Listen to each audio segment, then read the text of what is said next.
तुकाराम रथ ये अंचल जड़े बदान्य व्यक्ति तांको निज पुओ जो भली भाव में स्वास्थ्यगत अवस्था खराब थिला तेणु प्रभु गतेश्वर पाखे सी मानसिक करथिले मो पुओ भल हो जाऊ एवं से दृष्टिकोण जो माने भिन्नक्षम लोक अच्छा सी से दिन तो शपथ नहीं जे समस्त को साहाय्य करेंगे एवं आज पर्यंत बहु लोक प्रति वर्ष से ट्राइसाइकेल ठू आरंभ करी विभिन्न अंग के किभली भाव में भिन्नक्षम लोकंकर लागिवो सेथिपाई उद्यम जारी रखिछन्ति। तेणु से दृष्टिकोण आज मुझे प्रभु गतेश्वर पाखक आसी सेतबले सी आमर जड़े भिन्नक्षम भाई की ट्राई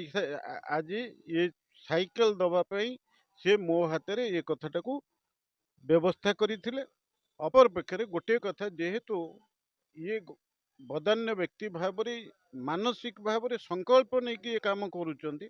मुझे जे आमर निर्तार जोटा अच्छी भिन्नक्षम लोक को साहाय्य करने तांकर डायरेक्टर सांगे तांकर संपर्क बनईदेवी एवं ये जगतसिंहपुर जिले में जिते भिन्नक्षम लोक अच्छा सी सहायतार हाथ बढ़ेबे एवं मु से अनुसार एमपी भाव में भिन्नक्षम समग्र जगतसिंहपुर जिलार भिन्नक्षम लोक मैंने किभली सहयोग पाइबे एवं सेथिपाई जो उद्यम रथबाबू द्वारा हम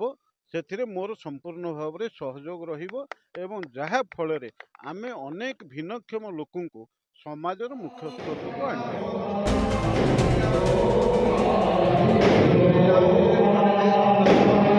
मोर पुअर देह खराब थिला से कि मानसिक करी मो पुओ देहटी भल हो ठाकुर पाखे अभिषेक भी होता जीवन रोजगार जहाँ मुझे भिन्नक्षम और थालासीमा पेसेंट खर्च करी आज माननीय सांसद को डाकिक पिला दवाई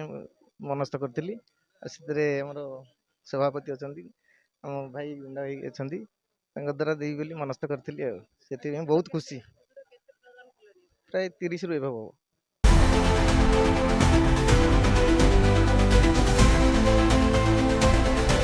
रथ बाबू भली व्यक्ति माने समाज रे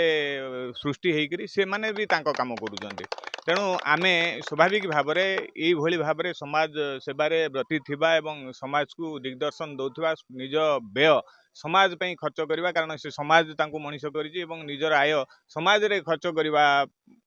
भलिया जो विरल दृष्टांत से तैयारी करुचंती निश्चित भाव में अन्य मानक पई से प्रेरणा अन्य मानक पई से उदाहरण बनि।